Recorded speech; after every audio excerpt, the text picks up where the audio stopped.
करते हैं आज के इस वंडरफुल दिन की। और मैं स्वागत करती हूँ आप सभी लोगों का इस श्रृंखला में जो हम कर रहे हैं, समस्या की मनोविज्ञान और समस्या का समाधान। इस टॉपिक पर हमारा ये आज सेकंड डे है। कल हमने समझा समस्या क्या होती है, समस्या क्यों आती है, उसका आने का हमारे जीवन में क्या उद्देश्य है, वो हमें क्या दे के जाती है। कल हमने ये सारी चीजें सीखी कि समस्या हमें जगाने आती है। समस्या के साथ में हमारे लिए कुछ गिफ्ट्स होते हैं। समस्या हमेशा कुछ गिफ्ट लेके आती है। समस्या हमेशा हमारे लिए कुछ सीख लेके आती है। वो हमारे भीतर की पॉसिबिलिटीज को पॉलिश करने के लिए आती है। समस्या हमें एक पायदान ऊपर यानी कि एक सीढ़ी लेकर बनकर आती है। वो हमें और हायर लेवल पर लेकर जाती है, जहां हम आज हैं। चुनौती लेकर आती है वो हमारे लिए कोई ना कोई, या वो कोई सोल्यूशन लेकर आती है हमारे लिए। तो जब भी समस्या आए तो उसमें से, इन पांचों गिफ्ट में से कौन सा गिफ्ट, कौन कौन से गिफ्ट, कौन सा गिफ्ट नहीं, कौन कौन से गिफ्ट मुझे दिख रहे हैं, क्योंकि वो मेरे गिफ्ट हैं। और कोई हमारे लिए मल्टीपल गिफ्ट लेके आया है तो हमें उसको कैसे स्वागत करना है या कितना ग्रेटिट्यूड में रहना है, ये तो हम सभी जानते हैं, है ना। कोई हमारे लिए गिफ्ट लेके आया है, चाहे वो हमें अभी पसंद नहीं आ रहा, लेकिन हम उसको थैंक यू बोलते हैं, उसको रिटर्न गिफ्ट कुछ देते हैं या उसकी कुछ एक्स्ट्रा केयर करते हैं। जो भी होता है, हम वो वाला जो भी हमारी औपचारिकता होती है वो हम उस समस्या के साथ भी कर सकते हैं कि ये मेरे लिए सीख लेके आई है। सीख लेने से मैं अगली बार के लिए और स्ट्रांग हो जाऊंगी, या मेरे पास कुछ आ रहा है। आज अगर मेरे पास चार चीजों का सोल्यूशन है और एक समस्या आने से मैंने दो सोल्यूशन और सीख लिए, तो मैं मोर पावरफुल हो गई ना। मेरे पास आज छह चीजों का सोल्यूशन है। जैसे एक बच्चे को चार न्यूमेरिकल्स, चार फॉर्मूलाज पे न्यूमेरिकल्स करने आते हैं, उसने दो और सीख लिए। चैलेंज दिया, टीचर ने क्वेश्चन दिया उसको, तो उसने क्या किया, उनकी भी प्रैक्टिस कर ली, उनको भी अंडरस्टैंड कर लिया। तो वो उस फॉर्मूला से रिलेटेड जब भी कभी कोई क्वेश्चन आएगा वो उसको भी सॉल्व कर लेगा। तो वो बच्चा पहले से ज्यादा इंटेलिजेंट हो गया और पावरफुल हो गया, है ना। कॉन्फिडेंस उसके अंदर बढ़ जाएगा। वो खुश होएगा या वो कहेगा हाय क्यों मुझे न्यूमेरिकल दे रहे हो आप। तो जिंदगी का, जो हमारी जिंदगी है, उससे बड़ा कोई अध्यापक नहीं है। टीचर्स हमेशा हमें पढ़ाने के बाद हमारा इम्तिहान लेते हैं, हमारा हमें चेक करते हैं। लेकिन जिंदगी हमें चेक कर करके, हमें हमारा इम्तिहान ले लेके हमें सिखाती है। उससे हम जब भी सीखते हैं जब हमारे जिंदगी में कुछ अनवांटेड या कुछ अनचाहा आता है, तब हमें वो जागने का मौका होता है। तो अब हम समझेंगे, कल हमने सारी चीजें, ये तीनों चीजें समझी कि समस्या क्या होती है, क्या उसका उद्देश्य होता है, क्या क्या वो हमारे लिए लेकर आती है। आज हम समझेंगे कि इससे निकलने के उपाय क्या हैं। जब भी हम किसी चीज की पूर्व तैयारी कर लेते हैं, बच्चे ने एग्जाम से पहले पूरी पढ़ाई कर रखी है, रिवीजन कर रखा है, तो उसके लिए एग्जाम उतना खतरनाक नहीं होगा।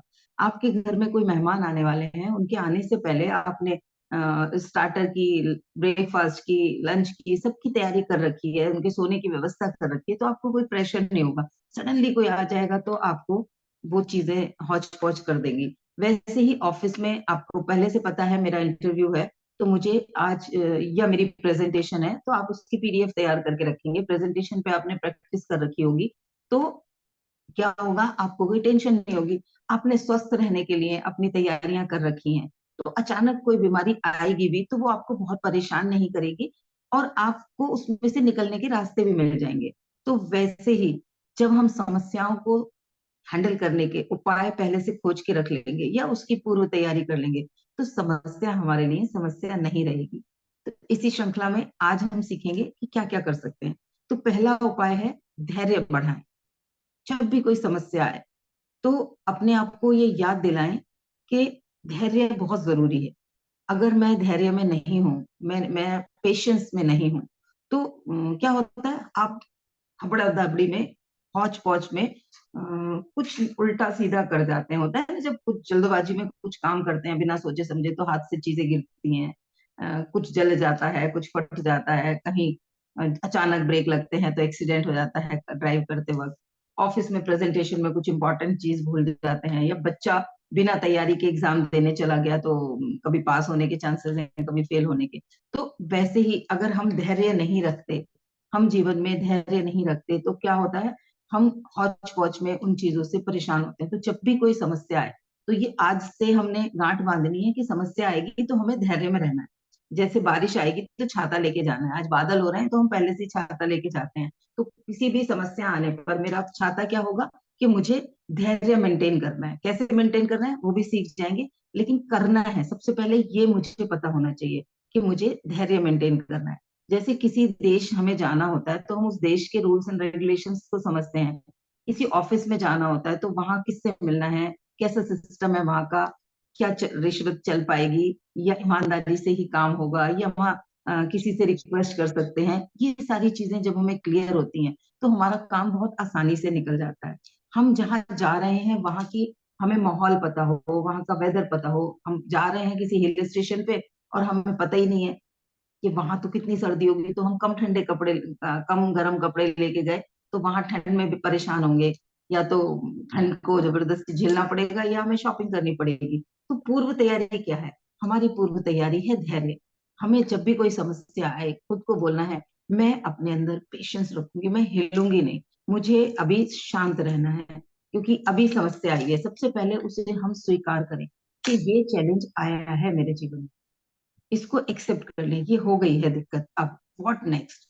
और ये सोच के सबसे पहला स्टेप मेरा क्या होगा कि मैं धैर्य में रहूंगी। जब बहुत बड़ा तूफान आ रहा होता है समुद्र में, तो जो शिप होते हैं, तो कैप्टन क्या करता है, उसमें एक एंकर होते हैं शिप के, जिससे वो कहीं रोकना होता है जब, तो वो एंकर लगा के रोका जाता है उसे। तो वो एंकर डीप डीप डाउन बिल्कुल सी में कहीं छोड़ देते हैं उसको, कि कहीं पे भी नीचे जाके वो कहीं अटकेगा और शिप वहां पर उसको बैलेंस करने के लिए एनर्जी मिल जाएगी। उतनी देर तक वो उसको वहां अटका के रखते हैं, जबकि जब तक तूफान शांत नहीं होता। अगर वो उसी तूफान में आगे बढ़ने की कोशिश करेंगे, उससे लड़ने की कोशिश करेंगे, तो वो पलटने का भी चांसेस है, दिशा भ्रमित होने का भी चांसेस है, और बहुत कुछ हो जाएगा। तो वैसे ही जब हमारे जीवन में समस्या आती है तो हम उसे वैसे ही समझे कि अभी तूफान की तरह होल्ड करना है, मुझे कुछ देर खुद को होल्ड करना है, कुछ कुछ देर ये स्वीकार करना है कि ये समस्या आई है। और साथ के साथ मैंने सीखा है कि मुझे धैर्य में रहना है। इस समय कोई भी डिस्टर्ब हो रहा है, कोई पैनिक हो रहा है, होने दो, लेकिन मैं शांत रहूंगी। मैं इस वक्त शांति से कुछ क्षण मनन करूंगी, मैं शांत रहूंगी, तभी दिमाग के अंदर से डर, चिंता, तनाव निकलेगा और उस समय आप बेस्ट सॉल्यूशन खोज पाएंगे। तो पहला उपाय है किसी भी समस्या में कि धैर्य बना के रखना है। मुझे लगता है सबको क्लियर हो गया होगा, है ना? क्योंकि धैर्य से क्या होगा, जो आपकी उम्मीद की नैया है वो नहीं डूबेगी। वरना क्या होता है, उम्मीद ही खो देते हैं जब हम धैर्य नहीं रखते, हम पेशेंस में नहीं आते। अब क्या होगा, कैसे करूं, इतनी बड़ी दिक्कत हो गई, अब तो कुछ हो नहीं सकता, अब तो सब खराब हो गया है, ये वाले जब विचार चलते हैं तो आप सबने, हम सीख रहे हैं कि मन के अंदर जो चलेगा उसके सबूत हमें मन के बाहर मिलेंगे। हमने विचार नियम में भी जाना था कि हमारे भीतर की दुनिया हमारी बाहर की दुनिया बनाती है। तो अंदर क्या विचार चलने लगे, कुछ नहीं हो सकता, कुछ नहीं हो सकता, तो दिमाग को उसी चीज के सबूत मिलेंगे और आपके आसपास सॉल्यूशंस की पॉसिबिलिटी जो होगी वो खत्म हो जाएगी, आपको उनकी तरफ ध्यान ही नहीं जाएगा। तो सबसे पहला तरीका यही है कि कोई भी समस्या आए जीवन में तो धैर्य रखना है, क्योंकि धैर्य हमारे विश्वास को बढ़ाएगा, धैर्य हमारे अंदर एक उम्मीद को जगाए रखेगा और हमारी उम्मीद की जो नैया है वो अपने किनारे की तरफ बढ़ जाएगी, यानी कि हम समाधान के आसपास पहुंच जाएंगे। ठीक है। नेक्स्ट है जो भी समस्या है उसे अलग ढंग, उससे अलग हट के सोचे। ज्यादातर क्या होता है कि हम समस्या के अंदर खुद को ले जाते हैं, मैं, मेरे साथ ऐसा हो गया, मेरी जिंदगी ऐसे हो गई, मेरे मेरे ये नुकसान हो गए, मेरा मेरा मेरा। जब अपना बच्चा कुछ गलत कर रहा होता है तो हमें ज्यादा दुख होता है, वही काम पड़ोसी के बच्चे के साथ कुछ गलत हो रहा होता है तो उतना दुख नहीं होता ना। किसी का लॉस होता है तो उतना दुख नहीं होता, जब पता होती है अरे ये इसमें तो मेरा भी इन्वेस्टमेंट था, मेरा भी डूब गया, तो ज्यादा दुख होता है। तो वैसे ही जब समस्या मेरी है तो वो मुझे ज्यादा परेशान करेगी, जब उस समस्या को मैं ऐसे देखूंगी कि इस सिचुएशन को मेरे पास ज्योति लेके आए तो मैं ज्योति को क्या बताऊंगी, या उमा लेके आए तो उमा को मैं क्या बताऊंगी, कैसे इसका सोल्यूशन दूंगी। अगर यही बात मुझसे ज्योति ने पूछी तो मैं उसको क्या आंसर करूंगी, उसके जीवन में ये सिचुएशन आया है तो मैं उसे कैसे समझाऊंगी।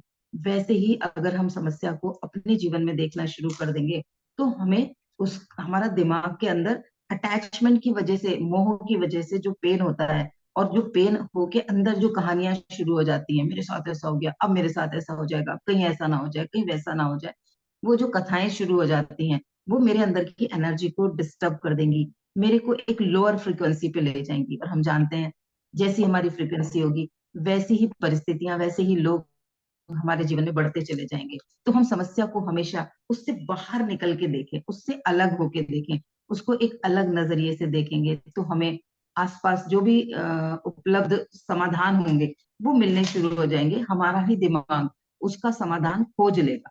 ठीक है, तो ये दूसरा तरीका है। पहला है धैर्य, धैर्य बना के रखें, और दूसरा है उसको अलग तरीके से उस समस्या में से बाहर निकल के, या वो किसी दूसरे की समस्या है उस तरीके से उसको सोचें। ठीक है, सही जानकारी लें। अधिकतर क्या होता है, समस्या आने पर हम एकदम से पैनिक हो जाते हैं, एग्जैक्टली वो क्या है और हम वो नहीं सोचते। ज्यादातर हम उसके लिए कुछ बहुत बढ़ा चढ़ा के अपने आप को बता रहे होते हैं, दूसरों को तो बता ही रहे होते हैं, खुद को भी बता रहे होते हैं। जैसे बीमारी में अधिकतर लोग कहते हैं आज ना पूरा शरीर दुख रहा है। मेरे साथ बहुत होता है, कई लोग आके बोलते हैं आज ना पूरा शरीर दुख रहा है। अब उनको बैठा के उनसे कहा जाता है कि अच्छा चलो ठीक है, चेक करते हैं कहाँ कहाँ दुख रहा है।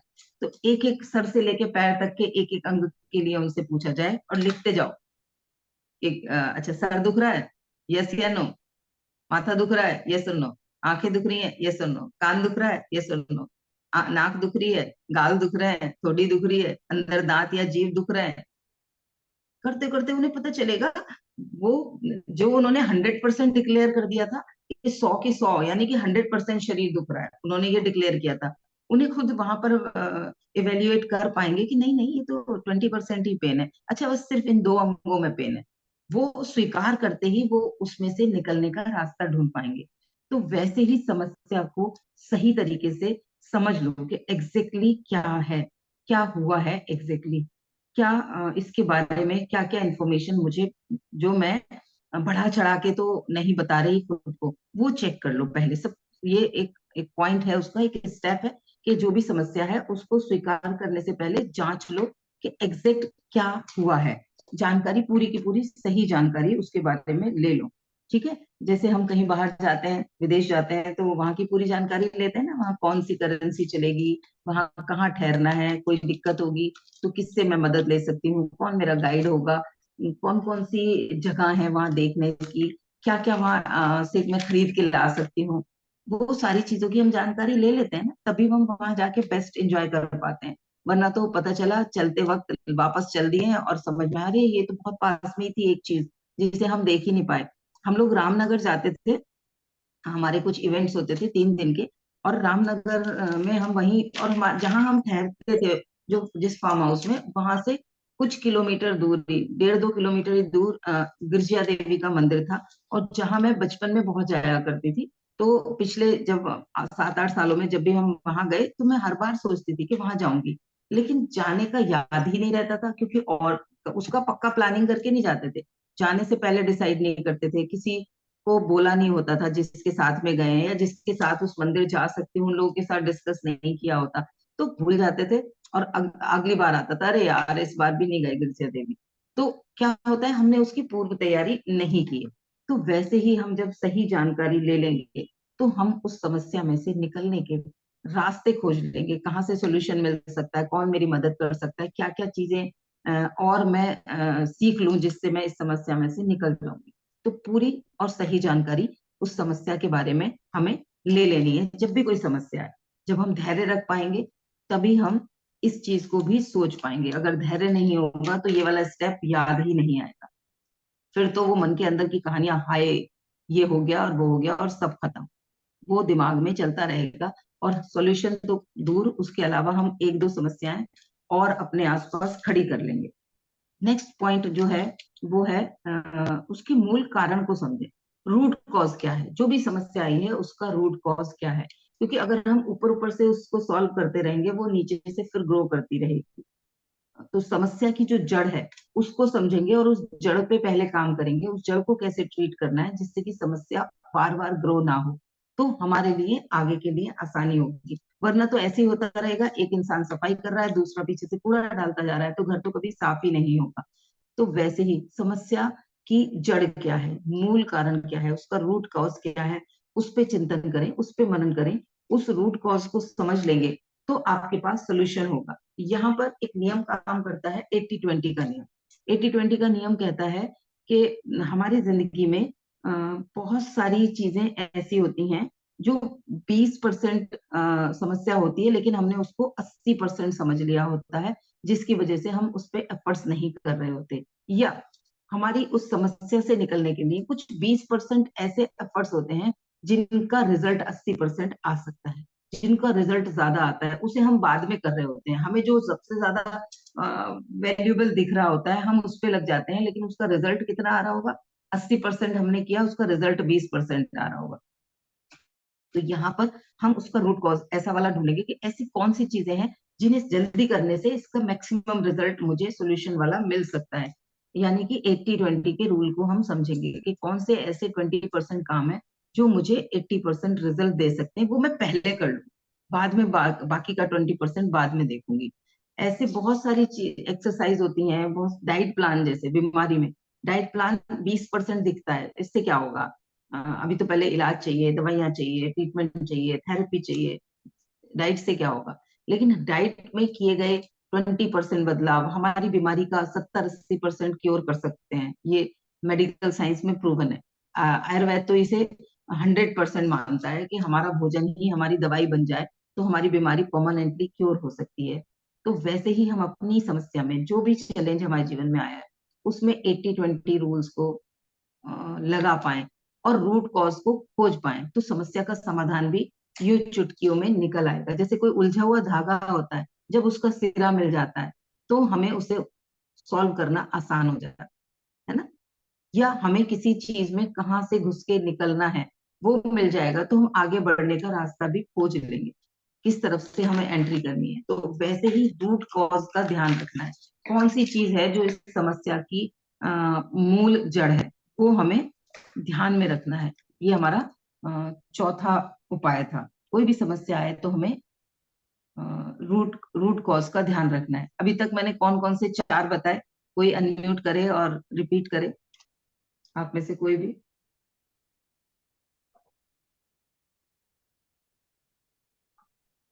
चार कौन कौन से उपाय बताए समस्या आने पर क्या करें?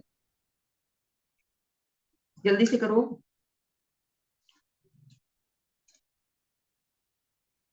सबसे पहला क्या है? पेशेंस रखिए मैम, पेशेंस रखिए।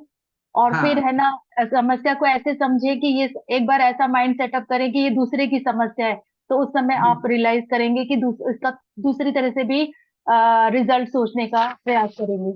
थैंक यू हम्म, मैम, मेरा खाना बनकर। बढ़िया बढ़िया बढ़िया, है ना। और उसकी सही जानकारी ले लें। सही जानकारी लेने के बाद आप उसके रूट कॉज को ढूंढें कि किस वजह से ये समस्या आ रही है। ठीक है। नेक्स्ट है सही सोच। हमारा दृष्टिकोण जब बदल जाता है किसी चीज के लिए तो हमें चीजें नए तरीके से दिख जाती हैं। तो बारीकी से उसके बारे में हमें मनन करने की जरूरत है कि जो भी मुझे आज सॉल्यूशन ढूंढना है, पहले तो मैं उसका लक्ष्य निर्धारित करूं कि क्या क्या इसका सॉल्यूशन हो सकता है। फिर उसको छोटे छोटे टुकड़ों में बांट लो, उपलक्ष्य, उसका उप लक्ष्य और उप उपलक्ष्य, सब सॉल्यूशन और सब सब सॉल्यूशन उसका मैं खोज लूं, तो उसको सॉल्व करना आसान हो जाएगा। और उस समय अपने आप से कुछ 5 सवाल करने चाहिए। जो पहला सवाल है कि क्या क्या करना है मुझे, दूसरा है क्यों करना है, तीसरा है कैसे करना है, चौथा है किसके लिए करना है, और क्या करूं। ठीक है, ये चार चीजें करनी है कि हमें क्या करना है, कैसे करना है, क्यों करना है, किसके लिए करना है, और क्या करूं। ठीक है, ये हमें करना है। जैसे इस ये कार्य है, इस कार्य का क्या महत्व है, जो भी मैं कर रही हूँ इस कार्य का क्या महत्व है, मैं जो सोल्यूशन ढूंढ रही हूँ उसका इंपॉर्टेंस क्या है। जब तक इंपॉर्टेंस नहीं पता होगी आपकी एनर्जी नहीं जाएगी। इसको करने के लिए मेरे अंदर कौन कौन सी स्किल्स होनी चाहिए, ये खुद से पूछना है कि और क्या कौन कौन सी स्किल्स होनी चाहिए। इसमें आ जाएगा कि कैसे होगा ये। ठीक है। इस कार्य को करते समय क्या क्या चीजें होंगी जो मेरे लिए बहुत जरूरी होंगी, कौन कौन सी चीजें मेरे पास होनी चाहिए, कौन कौन सी स्किल्स मेरे पास होनी चाहिए, क्या क्या होना चाहिए मेरे पास, तब ये काम पूरा होगा। और इस काम को शुरू करने से पहले कौन सी तैयारी करके रखूं ताकि मैं इस काम को स्पीडली कर पाऊं, पूर्व तैयारी कैसे करूं इसकी, और इस काम को पूरा होने के बाद कितनी चीजें बची रह जाएंगी जो मुझे सॉल्व करनी है। अगर मैं सॉल्यूशन के लिए कुछ एफर्ट्स कर रही हूँ तो अपने आप से इन सवालों को पूछो कि इस सॉल्यूशन को खोजने के लिए मेरा ये वाला एक्शन कितना महत्वपूर्ण है, इससे क्या होने वाला है, कितनी इंपॉर्टेंस होगी इसकी, और इसको करने के लिए मेरे अंदर कौन कौन सी स्किल्स होनी चाहिए जिसकी वजह से मैं इसे कर पाऊं। इसे पूरा करने से पहले मेरे पास क्या क्या चीजें होनी चाहिए, आवश्यक क्या क्या होना चाहिए, इसे पूरा करने के लिए मेरी जरूरत क्या क्या होनी चाहिए, और इससे पूरा कर लूंगी तो क्या बचा रह जाएगा और क्या ऐसा है जो बचा रह जाएगा। ये मैं अगर खुद से सवाल कर लूं तो मैं सही तरीके से उसके बारे में सोच पाऊंगी कि वो समस्या क्या है एग्जैक्टली, उसमें से कैसे निकला जा सकता है, उसका पूरा एक रोड मैप तैयार हो जाएगा। फिर उसको मैं, एक बड़ा रोड मैप तैयार हो गया तो उसको छोटे छोटे में करके अभी इमीडिएटली मुझे क्या एक्शन लेना है वो डिसाइड कर पाऊंगी और वो बड़ी आसानी से हो जाए। ठीक है। नेक्स्ट पॉइंट है कि जैसी ही समस्या आए, धैर्य से उसके बारे में मनन कर लिया, अब समस्या से बाहर निकल के उसका सोल्यूशन भी ढूंढ लिया, लक्ष्य भी बना लिया, उसकी जड़ को भी समझ लिया, अब क्या करना है, खुद को कमिटमेंट करना है, खुद को बोलना है कि अब मैं एक्शन लेना स्टार्ट कर रही हूँ। और स्टार्टिंग में मुझे एक डेट या एक समय निश्चित कर लो। जैसे स्वास्थ्य के लिए कुछ आपको परिवर्तन लाने हैं अपने दिनचर्या में, तो अपने लिए एक लक्ष्य बना लो कि अगला एक हफ्ता या 11 दिन मैं सुबह इतने बजे हर हाल में उठूंगी, या आज मैं 10 मिनट के लिए वॉक करूंगी, या मैं अगले 15 दिन के लिए अपनी स्ट्रेचिंग एक्सरसाइज करूंगी, या मैं खान पान में ये परिवर्तन लाऊंगी, या मैं इतने बजे सो जाऊंगी। ऐसी कुछ चीजें शुरुआत में कड़ी मेहनत की कमिटमेंट खुद के साथ कर लो। उसका समय निश्चित कर लो कि इस समस्या से निकलने के लिए मिनिमम इतने दिन तो मैं कड़ी मेहनत करूंगी, ये मेरा कमिटमेंट है। जब हम संकल्प की तरह किसी चीज को करते हैं तो वो हमें हिम्मत देती है। उसमें से मन जब भी आपका बड़बड़ करेगा, मन जब भी कहेगा छोड़ना, कुछ रिजल्ट तो आ नहीं रहे, तो हम बार बार खुद को ये याद दिला पाएंगे कि नहीं, अभी आए या रिजल्ट ना आए, मैंने डिसीजन लिया है, एक हफ्ते तो मैं करूंगी। जैसे मैंने 3 महीने के लिए संकल्प लिया कि मैं अनाज नहीं खाऊंगी, कोई भी अनाज नहीं खाऊंगी। मेरे पूरी बॉडी में अलग अलग जगहों पे कभी कहीं पेन रहने लगा था, और थकान होती थी। 8-10 साल पुरानी बात है ये। और बहुत थकने लगी थी, वेट बढ़ता चला जा रहा था, बहुत ज्यादा लेजीनेस रहती थी मेरे साथ। तो मैंने डिसीजन लिया, बातचीत हुई, कहीं नेचुरोपैथी में मेरे कोई जानकार थे तो उन्होंने मुझे बताया कि बेस्ट सोल्यूशन है ये आपके लिए, इसे कर लो, उसके बाद मैं आपको कुछ और भी चीजें बता दूंगा, लेकिन अभी इनिशियली आपको ये करना है। मैंने कहा बहुत टफ चीज शुरुआत में ही बता दी आपने। तो बोले देख लो, आपकी मर्जी है, आपका स्वास्थ्य है, आपको क्या करना है। तो मैंने संकल्प लिया। उन्होंने मुझे बोला था कि 21 दिन कर लो, फिर थोड़ा गैप ले लेना। अगर 3 महीने कर लेती हो तो बहुत अच्छी बात है। तो मुझे अच्छी बात करनी थी, तो मैंने 3 महीने के लिए निष्कर्ष अपना संकल्प लिया। और जब भी मेरा मन करता था चल छोड़ना, बहुत हो गया, कुछ हो तो रहा नहीं है, वजन तो कुछ कम नहीं हुआ, आधा किलो भी कम नहीं हुआ, ये मन में आता था, तो मैं कहती थी नहीं, 3 महीने तो करूंगी, उसके बाद देखूंगी आगे करना है या नहीं करना है, या क्या करना है। तो मैंने वो करते करते जब भी मन होता था, मैं उसको, मन को यही कहती थी, नहीं नहीं अभी नहीं छोड़ना, 3 महीने करना है, 3 महीने करना है, क्योंकि वो मेरा संकल्प था। तो इसी तरीके से शुरुआती करते वक्त, किसी चीज का सोल्यूशन ढूंढते वक्त मेहनत बहुत कंपलसरी है, और खुद के साथ ये कमिटमेंट कि इतने दिन तो मैं करूंगी ही करूंगी। उससे क्या है, होप बनी रहेगी। आप उस सोल्यूशन से रिजल्ट आए या ना आए, मैंने सारा कुछ मनन करके, सारा कुछ एनालाइज करके, उसकी रूट कॉज ढूंढ के, उसके उसकी पूरी जो भी रूपरेखा है वो बनाई है, सॉल्यूशन इस पे काम करने की कोशिश की है। तो अभी मैं इतने दिन तो करूंगी ही करूंगी।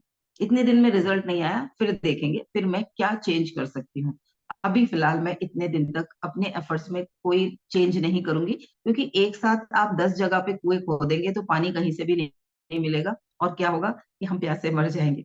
तो एक जगह पे आपको पता है 20 फीट खोदने पर पानी आएगा, उस जगह पे 20 फीट खोदते हैं तो पानी आएगा। 19 फीट और कुछ इंच भी कम रह गया 20 फीट होने में, पानी नहीं आएगा। कीचड़ आ सकती है थोड़ी बहुत, पानी नहीं आएगा। पानी आने के लिए 20 फीट तक खोदना ही पड़ेगा। तो अपने आप को वो एक लिमिट दिखा दो कि इस काम में रिजल्ट आने में इतने दिन तो लगने ही हैं, तो इतने दिन तक कुछ हो या ना हो, मैं हार नहीं मानूंगी। मन कितना भी मुझे अपने कंट्रोल में करना चाहे, मैं उसकी नहीं सुनूंगी। मैं उसकी मालिक हूँ, वो मेरा मालिक नहीं है, और मैं उसे अपने हिसाब से चलाने वाली हूँ। ठीक है। तो हमें अपने आप से कुछ समयबद्धता के साथ कमिटमेंट करके उस काम को संकल्प की तरह करना है। नेक्स्ट है दृढ़ता। दृढ़ता मतलब इंग्लिश में क्या बोलेंगे, नहीं याद आ रहा इंग्लिश का वर्ड। तो दृढ़ता से करें किसी भी चीज के लिए, दृढ़ संकल्प जैसे करते हैं ना, वैसे करें। मन कितना भी नाटक करता रहे, मन तो बहुत नाटक करेगा, क्योंकि वो दिखाएगा कुछ आ तो रहा नहीं है, ये तो कुछ हो ही नहीं रहा, अरे तुझे लगता है इससे कुछ होगा। वो इस तरीके के बहाने बना बना के सबूत देगा कि कुछ नहीं हो रहा, क्योंकि वो नहीं चाहता कि उस पे मेरा कंट्रोल, कोई भी नहीं चाहेगा ना, आप चाहते हो आपके ऊपर किसी का कंट्रोल हो, तो वैसे ही मेरा मन नहीं चाहेगा कि कोई उसे नचाए। और जब हम उस पे कंट्रोल करते हैं, तो जैसे हमें एक्सरसाइज करने में दिक्कत होती है, हमें हमारा शरीर दुखता है, हमें अपना मन कंट्रोल करना पड़ता है, हमें बहुत सारी चीजें सेक्रीफाइस करनी पड़ती हैं, वैसे ही जब हम अपने मन पे कंट्रोल कर रहे होते हैं, तो क्या होता है उस बेचारे के ऊपर, वो उसे लगता है मेरे ऊपर अत्याचार हो रहा है, उसकी फ्रीडम छिन जाती है। तो वो कोई भी नहीं चाहता फ्रीडम छिने, इसलिए वो इंसान भी नहीं चाहेगा कि उसकी फ्रीडम, वो मतलब मन भी नहीं चाहेगा कि उसकी फ्रीडम छिने, तो वो हमें बीच में से कहीं से बच के निकलने के रास्ते खोजेगा। Thank you Rashmi ji, determination आपने बताया, दृढ़ता का मतलब है डिटर्मिनेशन। थैंक यू याद दिलाने के लिए। तो डिटर्मिनेशन के साथ जब हम करेंगे, दृढ़ता के साथ करेंगे, तो क्या होगा कि बीच बीच में मन का हम सुनेंगे ही नहीं। हमें पता है भाई, मैंने तो दृढ़ संकल्प लेके किया हुआ है, अब तू कितना ही कुछ कहे, जब तक मेरा मनचाहा रिजल्ट नहीं आ जाएगा, तब तक मैं निरंतर प्रयास करती रहूंगी। मेरा अगर संकल्प ये है, जब तक मुझे रिजल्ट नहीं मिलेगा, मैं ये करती रहूंगी। क्यों करती रहूंगी, वो भी अभी हम समझेंगे। बीच रास्ते में मैं कोई पूर्ण विराम नहीं लगाऊंगी, कोई भी आधा रास्ते में मैं यू टर्न नहीं लूंगी। मुझे तो करना ही है, करना है तो करना है, ये मेरा नारा है। मेरी जो लोग मुझे जानते हैं, वो सब जानते हैं कि जब कुछ भी होता है तो मुझे, मैं अपने आप से बस यही बोलती हूँ, कुछ भी हो गया, करना है ना, तो बस करना है, कैसे होगा वो रास्ते मुझे मिल जाएंगे। तो और कहा जाता है निरंतरता ही सफलता की कुंजी है।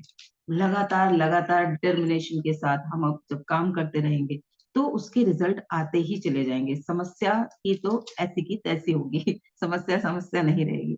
आपने देखा है एडिसन, उन्होंने कितनी बार फेल होने के बावजूद भी हिम्मत नहीं छोड़ी, अपना संकल्प नहीं छोड़ा, उनका ध्यान एंड रिजल्ट पे था। उन्हें जो ढूंढना था वो उसके ऊपर ही फोकस कर रहे थे, और फाइनली उन्होंने जो इजाद की, वो आज पूरी मानव जाति के लिए कितना बड़ा उपहार है।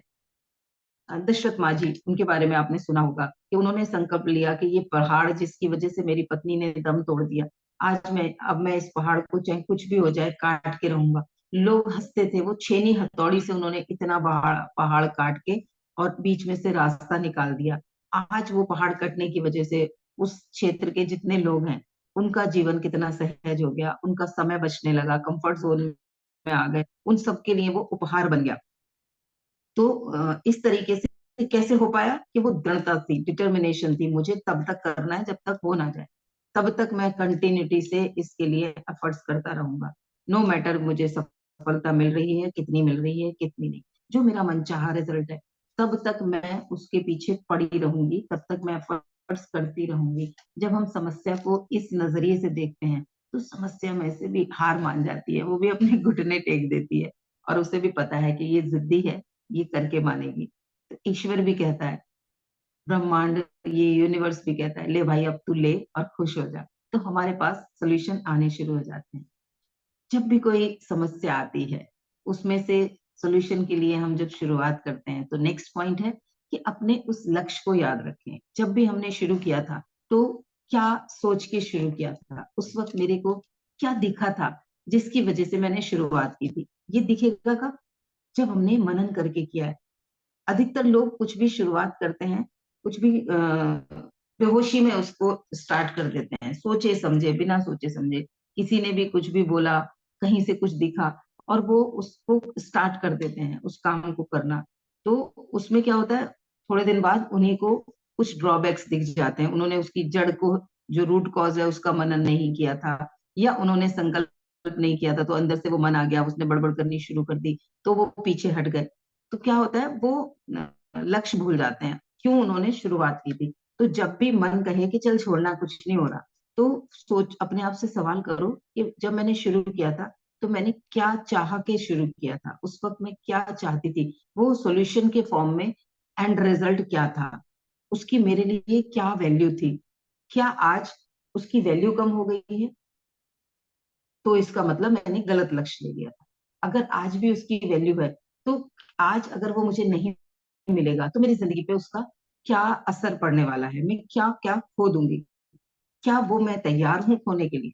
अगर ऐसे कुछ सवाल हमने खुद से पूछ लिए कि मैंने क्या सोच के स्टार्ट किया था, उसकी मेरे लिए क्या वैल्यू थी, उसके आने से मेरे जीवन पे क्या परिवर्तन आ सकता है, और अगर वो नहीं मिला, क्या मैं उसका लॉस झेलने के लिए तैयार हूँ, क्या मैं तैयार हूँ कि वो ना भी मिले, तो जो जीवन होगा वो मेरा बेस्ट जीवन होगा। तो ठीक है, छोड़ दो, फिर कोई और लक्ष्य बना लो, कोई और सोल्यूशन ढूंढ लो। लेकिन अगर इन सभी सवालों का जवाब आपको मिलता है, नहीं, मुझे तो यही चाहिए, इसके बिना तो जीना, जिंदगी जिंदगी नहीं लग रही, ये तो हर हाल में चाहिए, इसको तो मुझे चाहिए ही चाहिए। जब हम इस तरीके से सोचते हैं, तो हमें उसमें से निकलने के रास्ते भी मिलते हैं, हिम्मत भी मिलती है, और हम हिम्मत हारते भी नहीं, हमें उम्मीद भी बनी रहती है। हमारा जो अ, उस समस्या को देखने का नजरिया है, वो चेंज हो जाता है। तो हम अपने आप से हमेशा पूछें कि मैंने क्यों शुरू किया था, क्या वो मिल गया जिसके लिए मैंने शुरू किया था, क्या वो पूर्ण हो गई मेरी इच्छा, क्या आज उसकी वैल्यू खत्म हो गई है, या अगर वो मुझे नहीं मिला तो मेरे जीवन पर क्या फर्क पड़ने वाला है, ये हमें सोचना है। तो हमें अंदर से वो आग जो चाहिए, आपको पता है ना, किसी भी चीज को आगे बढ़ाने के लिए हमें ऊर्जा की जरूरत होती है। ऊर्जा मतलब आग, आग नहीं होगी तो वो चीज नहीं बढ़ेगी, ऊर्जा नहीं होगी तो नहीं बढ़ेगी। तो वैसे ही हमें लगातार ऊर्जा मिलती रहेगी, जब हम अपने एंड रिजल्ट को, अपने लक्ष्य को याद में रख के उस समस्या का समाधान खोज रहे होंगे। अगला जो स्टेप है इसके लिए, कि दृष्टिकोण बदले, उस समस्या को देखने का दृष्टिकोण बदले। अपने आप से कहें, ये जो समस्या आई है, क्या मैं पहली हूं जिसके साथ ये समस्या आई है, क्या मेरे अलावा किसी और को ये समस्या आई है या नहीं आई, या किसी और ने इस समस्या का समाधान खोजा है या नहीं। जब ये सवाल हम खुद से पूछेंगे, तो अंदर से उत्तर आएगा, नहीं नहीं, ऐसा तो नहीं है। नहीं, बहुत लोगों के साथ होती है ऐसी दिक्कत, बहुत लोगों के साथ ऐसा चैलेंज आता है।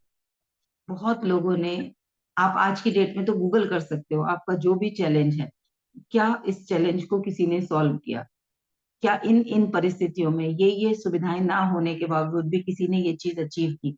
जो भी आप अचीव करना चाहते हो, वो आप अगर डालोगे, तो आपके पास एक लिस्ट आ जाएगी बहुत सारे लोगों की। सपोज किसी को लगता है कि 60 की एज में या 50 प्लस होने के बाद हेल्थ को इम्प्रूव करना इम्पॉसिबल होता है, धीरे धीरे हेल्थ डाउन की तरफ ही जाएगी क्योंकि उम्र बढ़ रही है।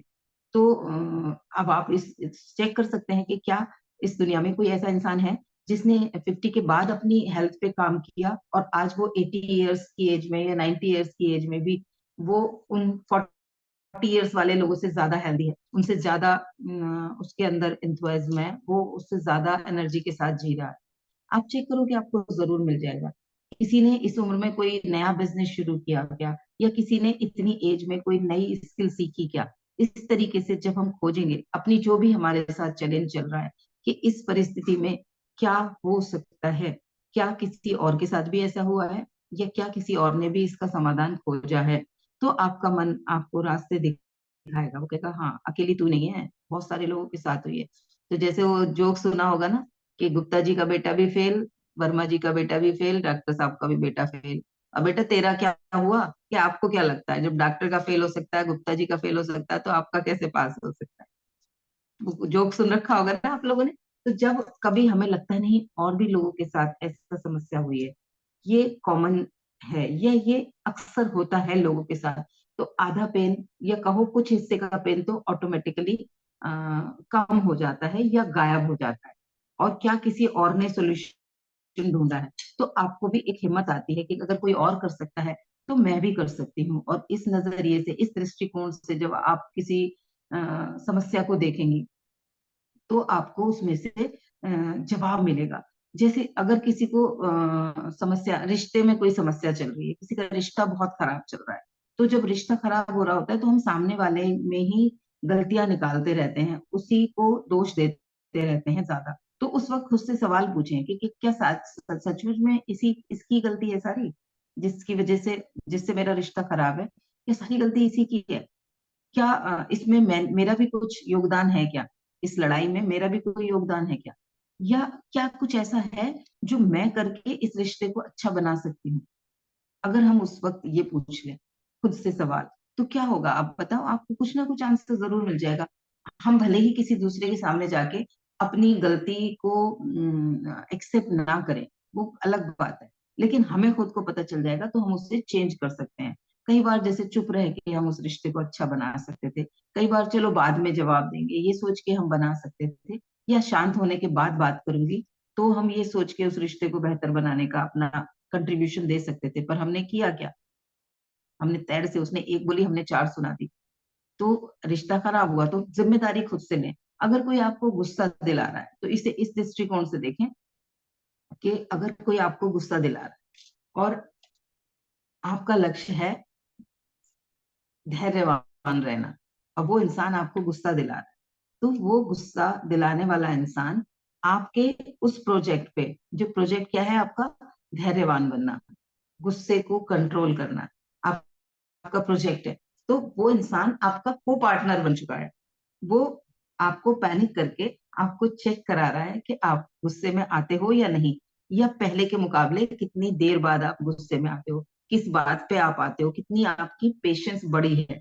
वो चेक करने में वो इंसान मेरा को क्रिएटर बन जाता है, मेरे उस गोल में वो मेरा को क्रिएटर है। तो मुझे क्या गुस्सा आना चाहिए? ठीक है, कॉमन सेंस रख के जो वहां पर बोलना है वो बोलना है, लेकिन अंदर से क्या होगा? मैं जब इस नजरिए से उस इंसान को देखूंगी तब क्या होगा? मुझे मेरा दृष्टिकोण बदल जाएगा और मुझे गुस्सा नहीं आएगा। मैं धैर्यवान रह पाऊंगी, मैं पेशेंस से रह पाऊंगी। नेक्स्ट, इस किसी भी घटना को हम अगर आईना बनाए, हम उसमें अपना प्रतिबिंब देख पाए। आईना यही होता है ना, मुझे सामने से मैं अपना प्रतिबिंब देख पाऊं। किसी इंसान ने केयरलेसनेस दिखाई, उस केयरलेसनेस की वजह से कुछ परेशानी हुई, कुछ दिक्कत आई, या मैं हिली, मुझे किसी समस्या का पता चला कि इसकी लापरवाही की वजह से ये समस्या हुई है, सॉल्यूशन ढूंढना है, लेकिन उसके साथ साथ पॉज क्या लेना है कि मेरा ध्यान यूनिवर्स ने केयरलेसनेस पे डाला है, फोकस केयरलेसनेस पे गया है, तो ये मेरे लिए रिमाइंडर है मैं अपने जीवन में कहाँ कहाँ केयरलेस हूँ। मैं क्या अपने शरीर के लिए केयरलेस हूँ? क्या मैं अपनी मानसिक शांति के लिए केयरलेस हूँ? क्या मैं अपने करियर के लिए केयरलेस हूँ? क्या मैं अपने रिश्तों के लिए केयरलेस हूँ? मैं कहाँ कहाँ केयरलेस हूँ? उसकी वो घटना, उसकी वो हरकत, उसके जो रिजल्ट आए हैं वो अपनी जगह है, लेकिन वो मेरे लिए रिमाइंडर है कि मैं कहाँ आगे मैं भी वैसी केयरलेस होके और बड़ी समस्या क्रिएट ना कर दूं। तो ये एक अलग दृष्टिकोण होगा, और उस दृष्टिकोण से आपका मन के अंदर की उथल पुथल कम होगी। आपके मन के अंदर से सॉल्यूशन निकालने वाली जो शक्ति है वो जागृत हो जाएगी, और आप जहां केयरलेस हो सकते थे या हो रहे हैं, जहां आपका ध्यान ही नहीं जा रहा, आप भी केयरलेसली बहुत सारे अपने जिंदगी के एरियाज में काम कर रहे हैं, वहां पर सजगता आ जाएगी। तो क्या होगा? बेस्ट क्रिएशन होगा। कहीं पर धूल दिख रही है, आपको जगह जगह धूल दिख रही है, यहाँ भी धूल है, वहां भी धूल है, तो देखें कुछ ऐसा आपके भीतर भी चल रहा है क्या? कहीं कुछ ऐसा है क्या जहां आपने धूल डाल रखी है, जहां से आपको उसके अंदर की चीजें क्लियर नहीं दिख रही? क्या आपने अनजाने में अपने खाने पीने का ध्यान नहीं दिया है कि डाइट की जो क्राइटेरिया होना चाहिए, क्या उस पर धूल डाली हुई है? क्या अंडरस्टैंडिंग वाली जगह पे धूल डाली हुई है?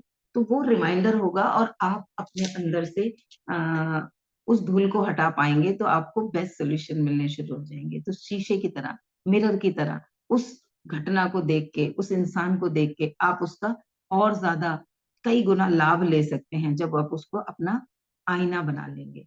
तो ये कुछ उपाय आज थे, बाकी के कुछ उपाय हम कल सीखेंगे, जिससे कि हम अपने जीवन को और बेहतर बना पाए। जब भी कोई समस्या आए तो हम बैलेंस रहें, हम शांत रहें, हम स्थिर रहें, ताकि हम आसपास की जो उठापटक है वो हमें बहुत ज्यादा कंपित ना करे, वो हम कुछ ज्यादा पैनिक ना हो और हम बेस्ट रिजल्ट खोज पाए।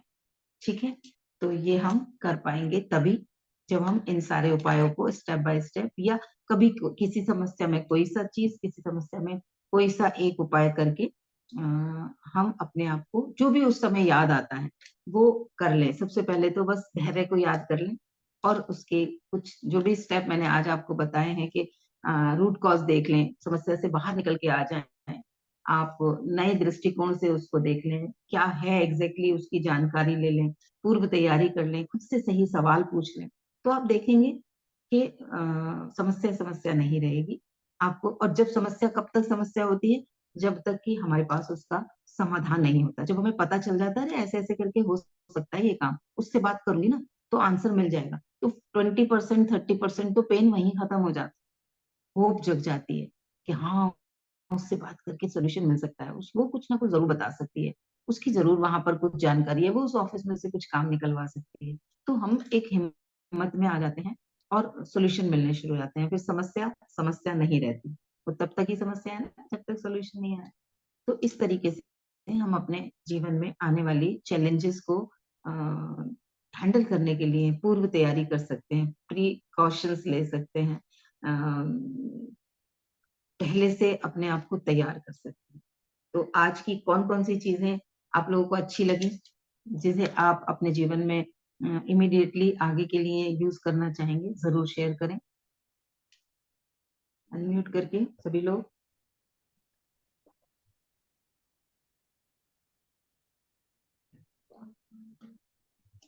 सबको अपने शरीर के हिसाब से समझ आया होगा कि समस्या आने पर मैं तो ये करती हूँ। हाँ श्री, बताओ। हाँ, गुड मॉर्निंग मैम। सबसे पहले तो you looking so pretty, so dynamic लगती। Thank you, thank you. मैं इतनी देर से यही देख रही हूँ मैम, तो seriously her self point love. Is learning, चाहे वो स्पिरिचुअल हो, फिजिकल हो, मेंटल हो, शब्द हो, पर्सनैलिटी हो, everything. Thank you, thank you, thank you. ये मतलब ब्लेसिंग है अच्छा, मेरे जैसा हम मिरर में देखने की देखते हैं ना, तो मैं लिए। अपना मिरर ये देखने की कोशिश करती कि हाँ, ये मेरा मिरर है, इस तरह से फिर देखना करना ही है, अपने आप को ढालना ही है, मतलब ऑब्जर्व करना है। और आज का सेशन वाकई में बहुत अच्छा सेशन है, क्योंकि पॉइंट को ना हम लोग डीप उसमें लगे रह जाते हैं कि समस्या है, ये आ गई है, बस इस पे फोकस रहता है, सॉल्व हाय कैसे मेरे करना है साथ ये इस क्या हो पे गया, फोकस। हाय मेरे साथ ये क्या हो गया, ये जो विचार। क्योंकि बहुत टाइम हम, हाँ, इसमें ओवर थिंकिंग में चला जाता है। और प्रॉब्लम है तो हर उसका सॉल्यूशन तो होता ही है, क्योंकि हर चीज का एक पहलू, दो ही पहलू होते हैं कि आगे पीछे। तो थोड़ा सा धैर्य होना बहुत करने के बाद थोड़ा सोचें कि क्या इसका सॉल्यूशन निकल जाए, क्योंकि सॉल्यूशन निकल के आता ही है। तो पेशेंस बहुत जरूरी है उस चीज में। तो पेशेंस की आज का टॉपिक है बहुत मेन पॉइंट। और अगर प्रॉब्लम को अगर पॉजिटिव वे में देखा जाए ना, तो कहीं ना कहीं वो सीख ही देती है, और आपका इनहैंस, आपको कहीं ना कहीं क्वालिटी इनहेंस करके ही जाती है। कुछ भी देके जाएगी, आपको स्केल देके जाएगी, देके जरूर जाती है, अच्छा ही करती है। हाँ, तो हाँ। पॉजिटिव कहीं ना कहीं पॉइंट हम देखें तो उससे निकल के आता ही है। अपने आप को ये चीज हमेशा याद दिलाते रहें कि कोई भी जो समस्या है वो मुझे तकलीफ देने के लिए या मुझे परेशान करने के लिए नहीं आई है। ईश्वर ने वो जो समस्या मुझे दी है वो मेरे अंदर की कैपेबिलिटीज को, मेरी स्किल्स को पॉलिश करने के लिए आई है, और ज्यादा शार्पन करने के लिए आई है। वो मुझे हम्म। नेक्स्ट स्टेप उठाने के लिए धक्का देने के लिए आई है। कई बार होता है ना, हमें हिम्मत नहीं हो रही होती अगला स्टेप उठाने के लिए, तो कोई समस्या आती है तो वो हमें धक्का देने के लिए आई होती है। वो पुश, जो पुश होता है ना उस समय, कर ले भाई कर ले, तेरे से हो जाएगा ये, वो पुश कब आता है? जब इमरजेंसी क्रिएट होती है। तो समस्या जब आती है वो मुझे इमरजेंसी। पुश देने के लिए आई है, वो मेरी पॉलिश करने के लिए आई है, वो कैपेबिलिटी बढ़ाने के लिए आई है। वो जब हम ये याद रखेंगे ना, कोई भी समस्या मुझे परेशान करने के लिए या मुझे तकलीफ देने के लिए नहीं आई। ये एक स्टेटमेंट भी अगर हमें याद रहेगा कि परेशानी आई है तो तकलीफ देने के लिए नहीं आई है, ये मेरे अंदर की किसी स्किल को पॉलिश करने के लिए आई है, ये मुझे कोई अंदर का एक्शन जो नेक्स्ट मैं ले सकती थी जीवन में, जिसे मैं बेहोशी में नहीं ले रही थी, उसके लिए मुझे पुश देने के लिए आई। तो वो पुश ये मिल तो गया है। तो गिफ्ट आ गया वो हमारा। ठीक है। हाँ, ये और और ये सभी जगह उस सभी फील्ड में अप्लाई होता है। हर जगह, जिंदगी का किसी भी क्षेत्र में जाओगे आप, अपनी हम्म। हर जगह ये लागू। नेक्स्ट कौन शेयर करेगा? हम्म। कौन है अगला शेयरिंग के लिए? हेलो। हाँ ज्योति जी। जी, मैं तो ये समझती हूँ, क्योंकि ना मैं पहले लगता था पर अब नहीं लगता है, क्योंकि एक मैंने एक भजन सुना, उसमें था कि भगवान परीक्षा लेते हैं अपने सबसे प्यारे बच्चे की। तो मैंने तो इस चीज को हम्म। इस तरह लिया कि अगर तुम्हारे पास समस्या आ रही है तो इसका मतलब कि टीचर वाले की नजर तुम्हारे पे हर वक्त रहती है। जब वो हर वक्त तुम्हारे साथ है तो समस्या का समाधान तो निकल ही जाएगा, और वो सिर्फ हमें आगे, मतलब जैसे सोने की तलाश, हीरे की तलाशता है ना, वो वो करना चाह रहे हैं हमारे साथ, और परेशान नहीं करते हैं।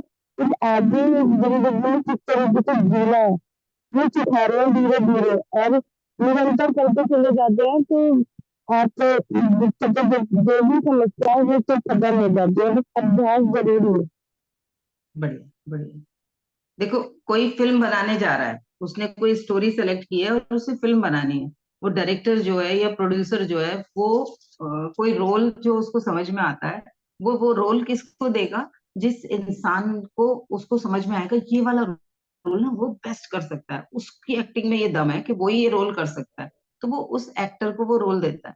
तो वैसे ही प्रकृति या माँ प्रकृति को कहो या यूनिवर्स कहो या ईश्वर कहो, वो हमें जिन समस्याओं का समाधान लेने के लिए हम कैपेबल होते हैं या वो हमें कैपेबल बनाना चाहते हैं, वो वही चीजें हमें देते हैं। कि या तो उन्हें पता है ये हैंडल कर लेगा, या वो चाहते हैं कि मैं उस लायक बन जाऊं, मैं वो हैंडल करना सीख जाऊं, आने वाले समय में मुझे उसकी जरूरत पड़ने वाली है तो मैं उसे सीख जाऊं। वो ये चाहते हुए मुझे उसके बारे में वो समस्या मुझे देंगे। क्योंकि आप एक छोटा, अगर छोटा बच्चा आपके घर में है और आप एसिड उसके हाथ में नहीं दोगे ना, आपको पता है ये अपने ऊपर गिरा लेगा, चल जाएगा। इसके हाथ में दोगे जो उसको केयरफुली ले जाके रख सकता हो। तो ईश्वर को भी पता है अगर उन्होंने हमें समस्या दी है तो हम उसे केयरफुली हैंडल कर सकते हैं, बस हम होपलेस ना हो, हम हौच पौच ना हो, हम पैनिक ना हो जाए, हम अपने मन के हाथों कंट्रोल में ना आ जाए, हम उस चीज की बड़ी पिक्चर को बढ़ा चढ़ा के ना देखें। हो सकता है हम रूट कॉज को देखना भूल जाएं, तो हम समस्या में उलझ जाएंगे। एग्जाम आया और हमने उसकी पूर्व तैयारी नहीं कर रखी होगी तो हम क्या होगा, हमारे पास कोई जवाब आएगा ही नहीं। हमने अगर उसकी तैयारी नहीं कर रखी है तो अंदर से आंसर आएंगे ही नहीं। लेकिन हमने उसकी पूर्व तैयारी कर रखी है, इतनी सारी चीजें हमने आज सीख ली हैं और कल और सीखेंगे। तो जब भी कोई चैलेंज आएगा तो हमारे पास हिम्मत होगी, हमारे पास उसको देखने का नजरिया बदल जाएगा। और इन सब चीजों को मैंने जब सीखा अपने जीवन में, ये मेरे गुरु की शिक्षाएं हैं जिनसे मैंने ये सब चीजें सीखी, वो मुझे आज हिम्मत देती हैं। बहुत सारे चैलेंजेस आए 2010 के बाद से जीवन में, जब जब भी कोई चैलेंज आया मैं बिना हिले उन चीजों को हैंडल कर पाई हूँ। मेरे हस्बैंड का ऑपरेशन होना था, वो बठिंडा में एडमिट थे और मुझे रात में पता चलता है कि उनको हॉस्पिटलाइज किया गया है और 20-25 उल्टियां उनको पूरे दिन में हो गई हैं। स्टोन्स थे उनको गॉल ब्लैडर में। तो एक वाइफ को कैसा फील होता होगा, आप में से अधिकतर महिलाएं हैं, वो समझ सकती हैं कि उस वक्त क्या मेरे अंदर चला चला होगा और कैसी स्थिति में मैं आई होंगी। लेकिन ये सब कुछ सीखा था, धैर्य से मैं अब क्या कर सकती हूँ, इसका क्या सोल्यूशन हो सकता है, कैसे मैं क्या एक्शन लूं इस चीज के लिए। तो वो सब चीजों का मनन किया और मैं पीसफुली गई हॉस्पिटल यहाँ से बठिंडा। उनको 2 ऑपरेट कराए और 2 ऑपरेशंस हुए उनके, उसके बाद में मैं उन्हें डिस्चार्ज करा के खुद ड्राइव करके बठिंडा से गाजियाबाद तक लेके आ पाई। उसके बाद उनकी केयर कर पाई। तो वो सारी चीजें कैसे हो पाई, क्योंकि मैंने इन सब चीजों को सीख रखा था, समझ रखा था। और सबसे इम्पोर्टेंट बात ये रही इस पूरी घटना में कि मैंने ना किसी दोस्त को, ना ही किसी फैमिली मेंबर को, ना मायके में ना ससुराल में, किसी को एक फोन तक नहीं किया था जब तक उनके ऑपरेशन हो नहीं गए थे। उससे पहले तक मैंने किसी को भी, क्योंकि लोग पैनिक होते, लोग बार बार मुझे पैनिक करते, वो अपनी तरीके से, हाय अब क्या करेगी, अब ऐसे हो गया, और ये कैसे हो गया, बार बार फोन करते, बार बार वो मुझसे उसी टोन में, सिंपैथी की टोन में, एक्स्ट्रा केयर की टोन में बात करते। तो मेरे अंदर का डर किसी की बात से हो सकता था जाग जाए, मैंने किसी को बताया ही नहीं। बस मेरे से छोटी वाली सिस्टर को पता थी, किसी को नहीं पता थी, नहीं सबसे छोटी वाली सिस्टर को पता थी, बाकी किसी को नहीं पता थी, मेरे बच्चों को पता थी बस, किसी को भी नहीं बताया था। तो वो क्योंकि पूर्व तैयारी थी, मुझे पता है वहाँ काम तो सारा डॉक्टर ने करना है, मैं भी जा रही हूँ, लेकिन मैं जाके सिर्फ डिसीजन ही ले सकती हूँ, बाकी ऑपरेशन कर दो यही डिसीजन ले सकती हूँ, बाकी तो डॉक्टर को लेना है, उनका माइंड मेकअप कर सकती हूँ, बाकी तो कुछ नहीं कर सकती थी ना। लेकिन इमोशनल हो कि हाय ऐसे रिएक्ट करूंगी तभी अच्छी बीवी कहलाऊंगी, ऐसे चिंता दिखाऊंगी तभी पति को लगेगा हाय इसको मेरी परवाह है, तभी सास को लगेगा इसको मेरी, मेरे बेटे की चिंता है, तभी लोगों को लगेगा अपने पति के लिए केयरफुल है। टेंशन दिखाओ, मुंह पे 12 बजे होने चाहिए, रोना धोना शुरू कर दो, वही लगता है लोगों को और वही नाटक करते हैं फिर लोग, चाहे वो पिता के लिए हो, चाहे पति के लिए हो, चाहे बच्चों के लिए हो, चाहे वाइफ के लिए हो, किसी के लिए भी हो, वो उस वाली पूरी पिक्चर में चले जाते हैं, और वो सब करते रहते हैं जिसकी जरूरत नहीं है, उस वक्त जो करना है बेस्ट वो करने की तरफ उनका ध्यान ही नहीं जाता। तो वो स्थिति चाहे किसी की भी हो, मेरे मेरे फादर हॉस्पिटलाइज होते हैं तो भी मैं बिल्कुल शांत होके उस वक्त जो बेस्ट कर सकती हूँ वो किया है मैंने। मैं ही रुकती हूँ हमेशा हॉस्पिटल में, मदर इन लॉ के साथ भी मैं ही रुकी हूँ। तो वो चीजें बच्चों की, इवन बच्चा, अब बच्चे के लिए भी क्या हालत होती है, आप सोचो ना, कोविड हुआ है और 4 लोग जो मेरे इमीडिएटली मेरे से कनेक्टेड हैं, जो मेरी जिंदगी है, मेरे पति और मेरे तीनों बच्चे, वो उन लोगों को चारों को हुआ है, और जिस वक्त हुआ था, जिस दिन उन लोगों को कोविड डिसाइड हुआ था, उसी दिन मैंने अपने बहुत क्लोज एक ऐसे इंसान को, जिससे मैं बहुत ज्यादा मेंटली इमोशनली अटैच थी, जो दिन में कम से कम 6-7 बार हम लोग कॉल पे बात करते थे, मेरी चाची जी थी जो मेरी बेस्ट फ्रेंड भी थी, उन्हें मैंने खोया था, उसी दिन मैंने उन्हें खोया।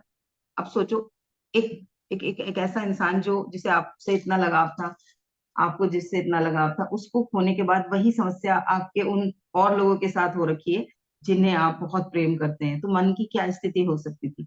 लेकिन पीसफुली ये सब चीजें सीख रखी थी, तो वहां पर वो कंपन नहीं हुआ, वो केयरलेसनेस नहीं आ पाई। वरना तो हम जब डिस्टर्ब हो जाते हैं, उस समय पे जो मन के अंदर की कहानियां शुरू होती हैं वो हमारे रेस्पॉन्सेस को बदल देती हैं, और उसके बाद में हम होपलेस हो जाते हैं। होपलेस होते ही हम एक्शन को अपने 100% नहीं कर पाते। तो ये चीजें हमें अंदर से मजबूत बनाएंगी, हमें शक्ति देंगी। इस जानकारी को अपने जीवन में जब हम कहीं, देखो जिंदगी है, समस्याएं तो आएंगी कभी ना कभी, किसी ना किसी के साथ कोई, किसी के साथ कोई। चैलेंजेस तो जीवन में जब तक हम जिंदा रहेंगे आते ही रहेंगे। चैलेंज उनके साथ नहीं होता जो लेट जाते हैं, है ना, जो हमेशा के लिए आंखें बंद कर लेते हैं। उनके अलावा हर इंसान के साथ चैलेंज होगा, जो चाहे 80 साल का है, चाहे 10 साल का बच्चा है, सबके साथ चैलेंज होगा, है ना। तो अगर हमने उसकी पूर्व तैयारी कर रखी है, हमने अपना दृष्टिकोण अलग बना रखा है, हमने अगर समझ ले रखी है और उसकी छोटी छोटी चीजों में प्रैक्टिस कर रखी है, अब जैसे दिन भर क्या आपने जो चीजें सीखी हैं, आने वाले समय में उन चीजों को छोटी छोटी जगहों, समस्याओं में देखो कि अच्छा मैं इसमें धैर्य करके, सपोज किचन में कुछ बना रहे हैं और सब्जी जल गई, कुछ खराब हो गया, कुछ नमक ज्यादा चला गया, तो उस वक्त क्या होगा, धैर्य रखना है। अब धैर्य रख के मैं और नेक्स्ट स्टेप क्या उठा सकती हूँ, कैसे इसको कंट्रोल कर सकती हूँ, या मुझे दूसरी चीज बनानी है तो वो क्या बना सकती हूँ, क्या बेस्ट पॉसिबिलिटी हो सकती है। तो हमने अननोइंगली धैर्य वहां दिखाया, हम में से हर कोई दिखाता है, लेकिन हमें पता नहीं था कि हमने यहाँ धैर्य से काम लिया। अब बड़ी समस्या में वो, क्योंकि पता नहीं है कि धैर्य से हमने काम लिया है छोटी में और उसका रिजल्ट आया है, तो जब कोई बड़ी समस्या होगी तो भी याद नहीं आएगा। जब हमें पता है कि यहाँ पर ये वाला रूल लगाया है, ये फॉर्मूला लगाया है, तो ये सॉल्यूशन इस न्यूमेरिकल का हुआ है, वो जब रूल पता होगा तो हम उससे रिलेटेड हर चीज में लगा पाएंगे उसे। वैसे ही ये जो मैंने आपको फॉर्मूलाज बताए, धैर्य का, दृष्टिकोण का, समस्या से बाहर निकल के उसको देखने का, उसको दूसरे की समस्या समझ के उसका सोल्यूशन देखने का, उसको किस तरीके से हमें उसका एक्चुअल स्थिति को देखना है, ये जितने भी मैंने फॉर्मूलाज बताए, इनको जब हम अपनी छोटी छोटी समस्याओं में इस्तेमाल कर लेंगे, तो जिंदगी में कोई बड़ी समस्या भी अगर आई तो हमारे पास उसको सहने की एक भरपूर क्षमता होगी, है ना। तो हम आसानी से उसे हैंडल कर लेंगे। नेक्स्ट कौन शेयर करेगा? आज मेडिटेट नहीं करा पाऊंगी क्योंकि टाइम हो गया है। कौन शेयर करेगा नेक्स्ट? जल्दी से बताओ। शेयरिंग जरूर करा करो, शेयरिंग से अच्छे रिजल्ट आते हैं जीवन में। हमें खुद को भी रिमाइंडर मिल जाता है कि हमें क्या करना है। सभी के लिए कंपलसरी है, सभी बताओ।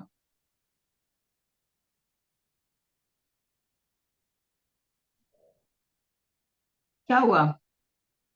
किसी को कुछ अच्छा नहीं लगा आज के सेशन में?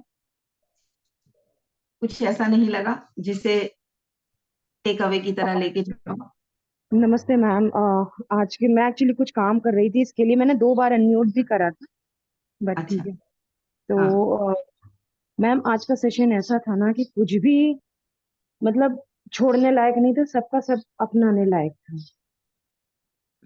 जैसे हम धैर्य नहीं रखेंगे तो हम आगे कैसे बढ़ेंगे? क्योंकि हम अगर धैर्य नहीं रखेंगे ना मैम, रोते पड़ते मैंने ऐसे ऐसे लोगों को देखा है ना मैम, आज उन्होंने जिंदगी निकाल दी लेकिन उन्होंने बिना धैर्य रखे वो रोना जो है ना आज तक है।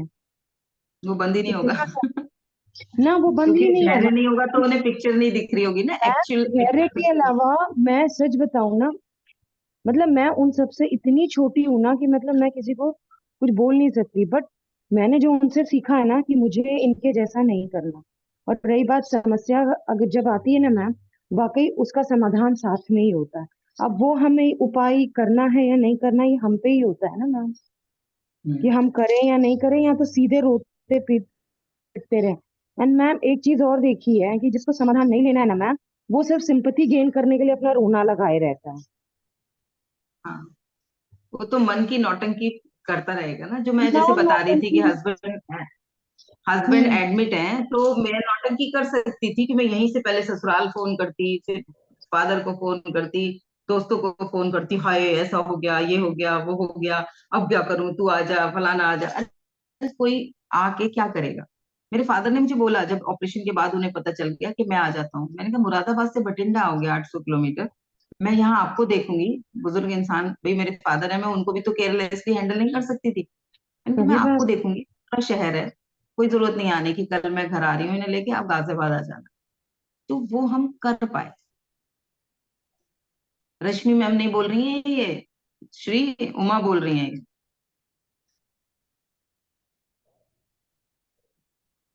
एंड क्या बोलते हैं ना वो, मतलब पहले अगर जैसे आपने ना हॉस्पिटल वाली समस्या बोली ना, ऐसे किसी हम्म। के हस्बैंड भी ऐसे ही बीमार थे, पहले वो बंदी रात भर रोई है। मैंने कहा रोने से सोल्यूशन मिल गया? हम्म। कि आप है ना शांति से बैठते, उसको क्या बोलते डॉक्टर के दिखाते, फिर हम्म। बाद में वो जो डॉक्टर बोलता, देखो क्योंकि जो होना है मैम वो तो होते रहेगा ना, होके ही रहेगा। एंड रो के आपको ऑब्वियसली। सोल्यूशन मिला कि आप पहले ही जाके डॉक्टर वगैरह से कंसल्ट करते या रोना पिटना लगा के रखा, तो सामने वाला जो जो बीमार है ना मैम, वो तब हम्म। परेशान हो जाता है कि ये रो क्यों रही है, ऑब्वियसली फिर वो।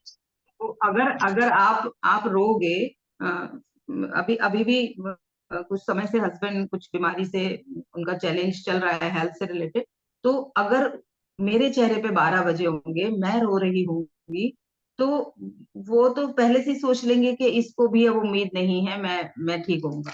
और वो जो फीलिंग होती है, जैसे मेरे फादर आईसीयू में होते थे, तो मेरे से छोटी वाली सिस्टर बहुत ज्यादा ऐसे ही पैनिक हो जाती है, वो अपने आप को कंट्रोल नहीं कर पाती, रोते रोते आंखें लाल कर लेती है, तो मैं उसको कहती थी तू अंदर मत जाना, पापा के सामने बिल्कुल मत जाना, जब तक तू अपना हुलिया सुधार ले फिर जाइयो अंदर। मैं मैं नहीं जाने दूंगी तुझे अंदर, क्योंकि तेरी शक्ल देख के वो सोचेंगे अब मैं नहीं बचूंगा, मेरे बच्चे रो रहे हैं तो इसका मतलब डॉक्टर ने कुछ ऐसा बोल दिया है।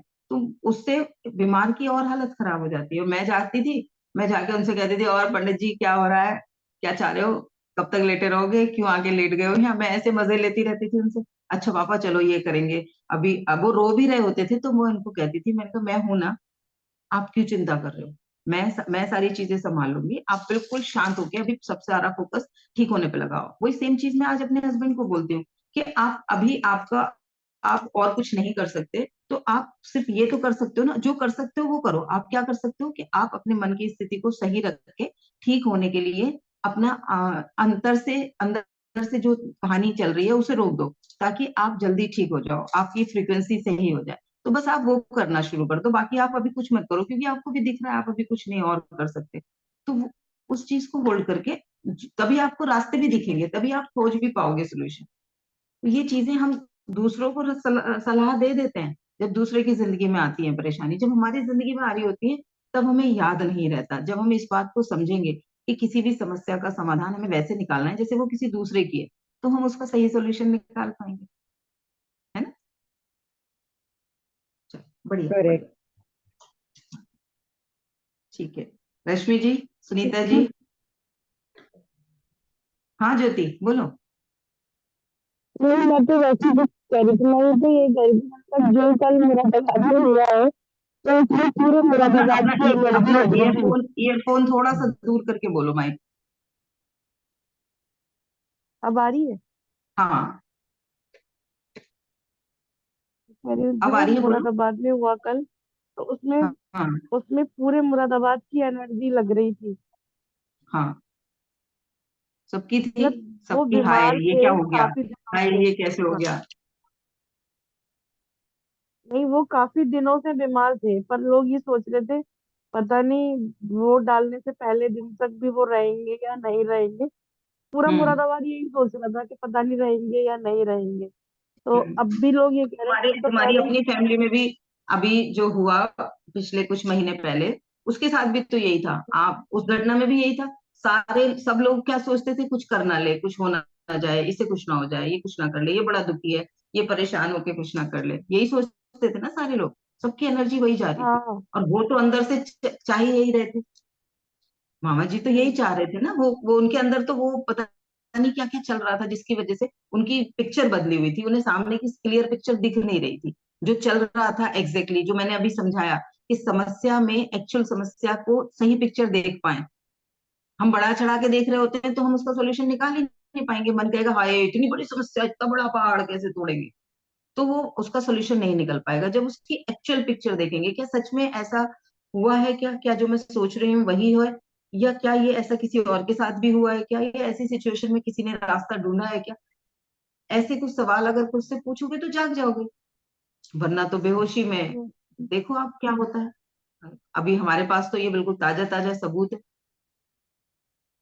कि तो समझा तो वो मैं नहीं होना। अकेली रही थी, बाकी सब लोगों की एनर्जी तो वही जा रही थी। सबकी तो एनर्जी वही जा रही मेरा थी, कोई भी। भी नहीं चाहता था। देखो, कोई भी नहीं चाहता था कि ऐसा हो, लेकिन हम्म। कहीं ऐसा ना हो जाए, कहीं ऐसा ना हो जाए, कहीं ऐसा ना हो जाए करके ईश्वर ने या हमने ब्रह्मांड में ऊर्जा क्या भेजी। नहीं का तो पिक्चर बनी नहीं। ऐसा हो जाए, ऐसा हो जाए, ऐसा हो जाए। हमारी सबकी तरफ से वो वो वाला जो डर की भावना थी उसने वो क्रिएट कर दी। हम्म। ये लॉ ऑफ मैनिफेस्टेशन है, इसमें ऐसे ही होता है। अब हम उस नियम को नहीं समझेंगे। हम अगर आग में हाथ डालेंगे और आग में हाथ डाल के जलता है, ये नियम हमें नहीं पता होगा, तो हाथ डालेंगे तो जलेगा ही ना। कुछ भी डालेंगे वो जल जाएगा, क्योंकि हमें उसका नियम नहीं पता। ठीक है। यस। चलिए, तो ये जो भी मैंने आज आप लोगों के साथ शेयर किए हैं, इनको सूत्र की तरह, इनको फॉर्मूलाज की तरह अपने जीवन में हमें आगे उपयोग में लाना है। छोटे छोटे पॉइंट्स बना के आप लिख सकते हैं और इस वीडियो को दोबारा से भी देखें, ताकि वो चीजें अंदर बैठ जाए, मन के अंदर एक ऐसी तैयारी हो जाए। क्योंकि मैं ये कहती हूँ कि जो भी हमें एकेडमिकली पढ़ाया गया है उसके साथ साथ अगर हमें हमारे मन को समझना सिखाया गया होता, मन की क्रिया विधि, मन की कार्यशैली समझाई गई होती, मन कैसे काम करता है, कैसे हमारे जीवन को पूरा अपने कंट्रोल में रहता है और कैसे हम उसको चला सकते हैं, उसको ड्राइव कर सकते हैं। ये चीजें अगर हमें साथ में सिखा दी जाती, मैं कहती हूँ पहले ये सिखा दी जाती, उसके बाद में हमें एकेडमिकली कुछ और बनाया जाता, तो जीवन बहुत बेहतर हो जाता। जो आज 2010 के बाद मैंने सीखा, वो अगर बचपन में सीख लिया होता तो शायद कुछ और बेहतर जिंदगी होती। तो कम से कम हम जाग जाएं और हम अपने आने वाली जनरेशन को, जिनको भी अपने आसपास के लोगों को हम सिखा सकते हैं, ये चीजें सिखाएं, ताकि जीवन को कैसे सहजता से जिया जाए। जीवन जीने की जो कला है वो आना सबसे ज्यादा जरूरी है। बाकी चीजें तो बाई प्रोडक्ट की तरह आप सीख ही जाओगे। जब वो कला आ जाएगी। तो स्किल्स कौन सी चाहिए, क्या क्या और सीखो, वो सब तो बाय प्रोडक्ट की तरह आप कर ही लोगे। लक्ष्य क्लियर हो जाए, आपको पर्पस क्लियर हो जाए, खुद से सही सवाल पूछने की कला आ जाए, तो जीवन बहुत बेहतर हो जाए। तो कल सुबह फिर मिलेंगे आगे के कुछ और उपायों के साथ। कुछ और पॉइंट्स रह गए हैं जो मैं आप लोगों के साथ कल शेयर करूंगी। तो अगर किसी को शेयर करना है कुछ और तो अभी रुक सकते हैं, अदरवाइज मैं सेशन को यहीं विराम दूंगी और कल हम फिर मिलेंगे आगे के उपायों के साथ। Thank you very much all of you. आज ग्रुप में डालना है, क्या डालना है, क्या मैसेज डालना है? मैं धैर्यवान हो रही हूँ, मैं धैर्यवान हो रही हूँ, मैं सही पिक्चर देख पाती हूँ, मेरी समझ, मेरा दृष्टिकोण निरंतर समाधान के साथ है। ये दो लाइनें, मैं धैर्यवान हूँ और मेरा दृष्टिकोण हमेशा समाधान के साथ है, ये और ऐड करना है जो हम 3 दिन से ग्रुप में शेयरिंग कर रहे हैं।